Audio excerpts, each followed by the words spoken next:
Francis, you shouldn't have gone to the seminary. You deceived the priests. You were a homosexual. You should have known that sodomy is not accepted in the seminary. It's interesting when you begin to open up and explain yourself.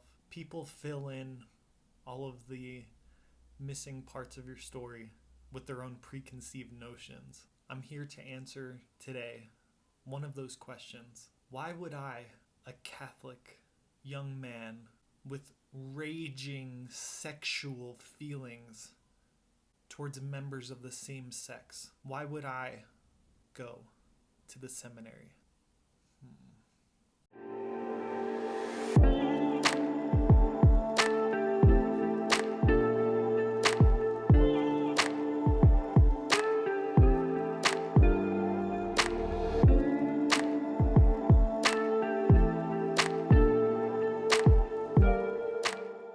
Hello, welcome back, or welcome for the first time. My name is Francis. I used to be a Catholic priest that was part of a traditional Catholic congregation. Try to say that 10 times fast. So as I am slowly introducing my story to the internet, I want to make it digestible.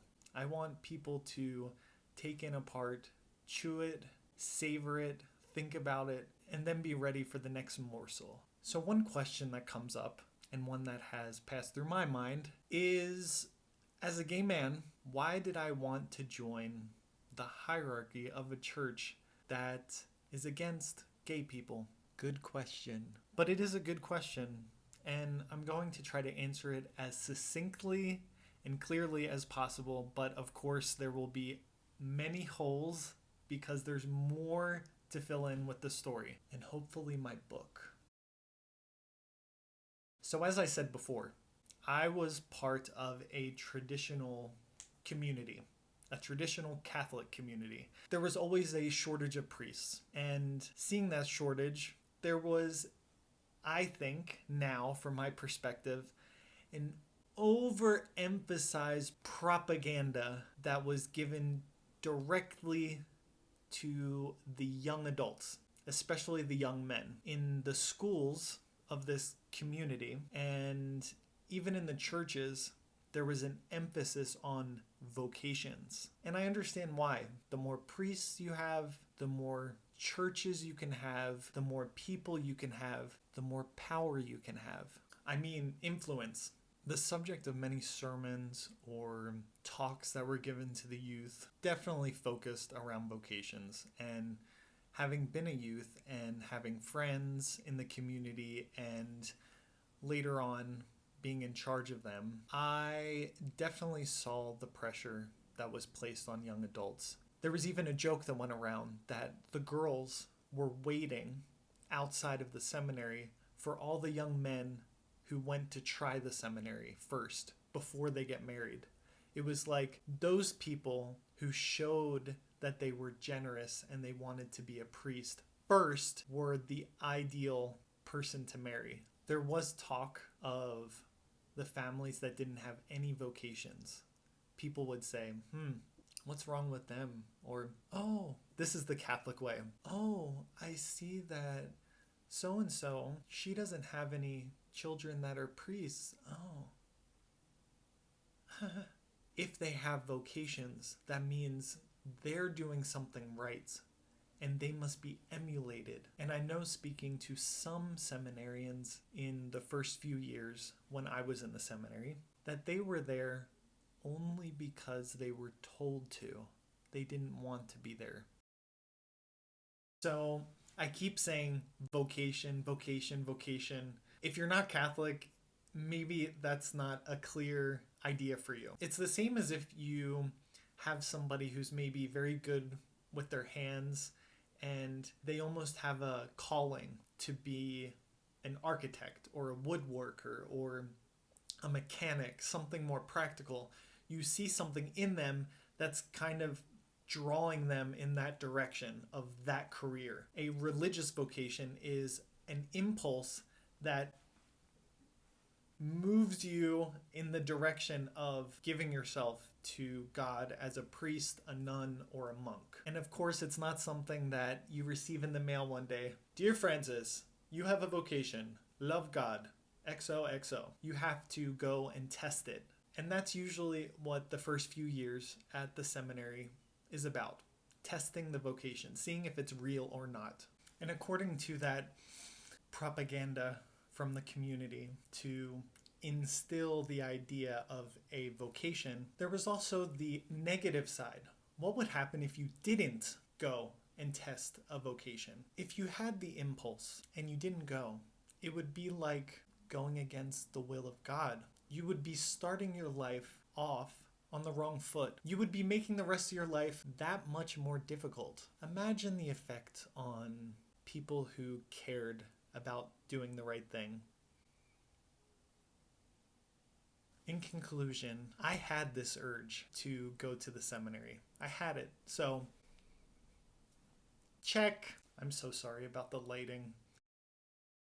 One of the hardest things for me to see are my talents. And I'm not saying that because I want to be humble, but because I had such a bad opinion of myself that I felt like I was an imposter when someone would say, oh, you're so talented with art, with this, with that. I felt like if you only knew the sinner that I was inside. But for the subject of a vocation, there were certain signs that were pointed out to me by the priest who was my confessor that maybe I had a vocation. And it had something to do with my demeanor, my intelligence, which isn't great. It's decent, but it's not amazing. How I speak with other people, my communication, all of that it wasn't against a vocation. It was just another check on the list. Like, oh, it's another sign. On a more spiritual side, God was real to me, 100% real. And everything that he had done for me, for us, I 100% believed. And I really wanted to go to heaven. I realized that God was the one who made that possible. Seeing the way that God worked on earth through priests, I thought, hey, why don't I become a priest and I can also help other people? I thought that was a pretty dang good reason. Not that it helped me in the end. So I had a check mark for everything. The vocation, the apparent vocation. I had some natural talents. I had a supernatural motive. I was young. I wasn't married. Everything seemed to be good. Except I masturbated. And not only that, I was attracted to men. So the attraction to men part, my homosexuality, that was something that I never acted upon at that point. I never was with a guy. I never in a million years would I have done that. If anything, I was putting it in a nice little box and shoving it in the back of my brain. But it was there. It was present. But the thing that always came up was masturbation. I couldn't stop. At that point, I thought that I was a horrible sinner and not many of the men around me were doing it. As a priest, I realized that not only were my friends doing it, but also the fathers, also those holy men in the corner, and the priests. That was a X on the list of a possible vocation. That I had this uncontrolled sexual desire. But I wanted to change. I wanted to get better.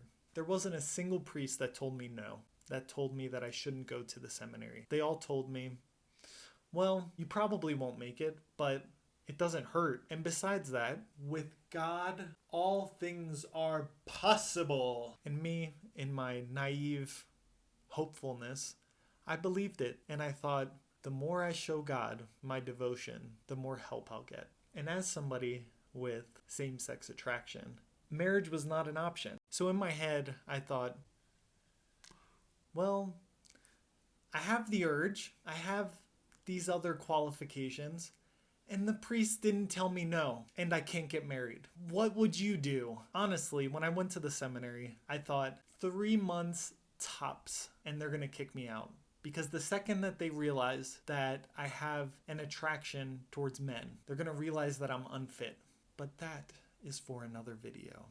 I thought for a while that I had wasted my time going to the seminary. And I realize now that everything that we do, every decision that we make, really forms us. And I'm happy with the person that I am today. And I know that at the time, I did what I thought was best. And that's all that matters. Thank you for watching this chapter of the story. If you'd like to stay up to date with the videos when I post them, please subscribe, like the video. You can comment. I read all the comments. Share the video. Follow my other social medias. You know the whole drill. But any sort of support that you can give, I appreciate it, because there's only so much that I can do alone. And to all those people that said, you shouldn't have gone to the seminary, you were being manipulative, it was a bad decision, all I have to say is, I'm sorry. I should have gone to you and not all the priests in my life. And then I would have gotten good advice. Next time I'll come to you.